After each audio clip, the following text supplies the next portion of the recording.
Hey, if you want to use sound equalizer on your Huawei FreeBuds Pro 3, first of all you have to select the earbuds from the Huawei AI Live application. And next, scroll down a little bit and go to the sound effects. Right here you can go to the more, and right now you've got 1, 2, 3, 4, 5, 6 presets that you can switch by tapping on it.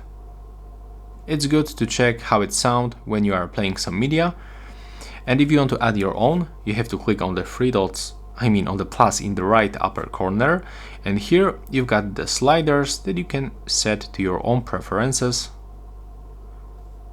For example, like this, and you can click here and set the name. It looks like we cannot, so click save, and right now,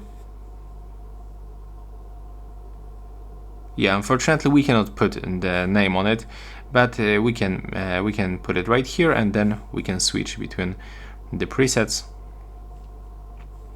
If you want to delete, just click right here, click to OK, and yeah, as you can see, that's how you can use the sound equalizer. That's all for this video. Bye bye.